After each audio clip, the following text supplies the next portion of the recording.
Hello friends, welcome back to my channel. मैं श्वेता। आज मैं आपको बताऊंगी लॉ ऑफ थॉर्नडाइक, जो बहुत ही ज़्यादा इम्पॉर्टेंट है और एग्ज़ाम में भी आता है। तो चलिए स्टार्ट करते हैं। तो लॉ ऑफ थॉर्नडाइक बेसिकली दो पार्ट्स में है ये, एक प्राइमरी लॉ, एक सेकेंडरी लॉ।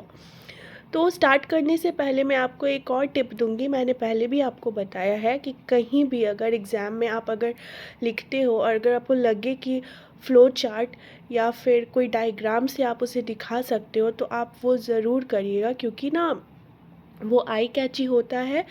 और मतलब एग्ज़ामिनर जो होते हैं ना, तुरंत देख लेंगे तो उनको पता लग जाता है कि हाँ, आपको पता है कि आपको आंसर कैसे लिखना है, तो आपको उसके ना मार्क्स अच्छे मिलते हैं। ठीक है, तो आप फ्लो चार्ट या फिर डायग्राम से अगर आपको कहीं भी लगे आप रिप्रेजेंट कर सकते हो अपना आंसर, तो आप ज़रूर करना।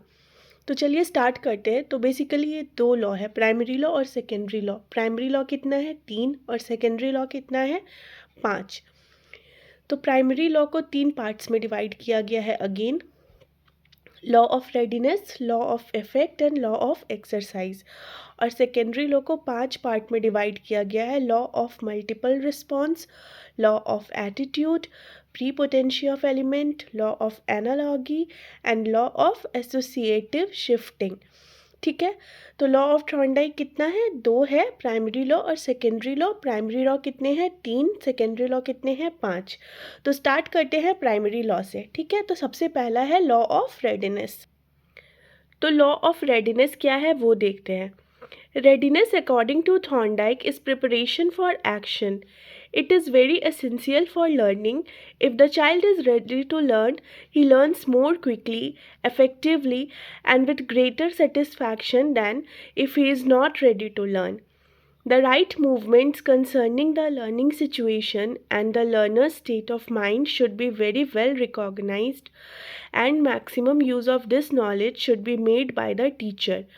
He should also attempt to motivate the students by getting their attention and generating interest and curiosity. तो लॉ ऑफ रेडीनेस थॉर्नडाइक के अकॉर्डिंग क्या है? किसी भी एक्शन के लिए प्रिपेयर होना। ठीक है, ये बहुत ही ज़्यादा महत्वपूर्ण है। क्या चीज़ के लिए? लर्निंग के लिए।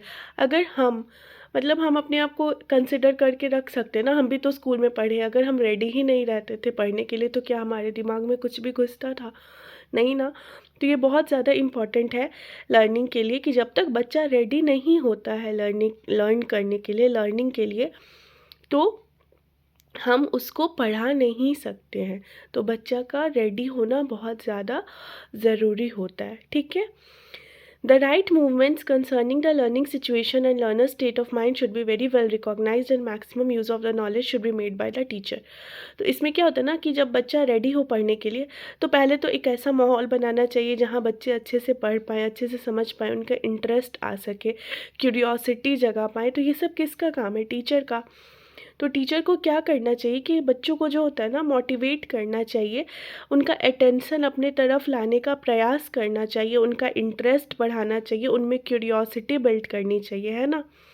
तो ये था law of readiness. Next class में मैं आपको बताऊंगी लॉ ऑफ इफेक्ट और लॉ ऑफ एक्सरसाइज।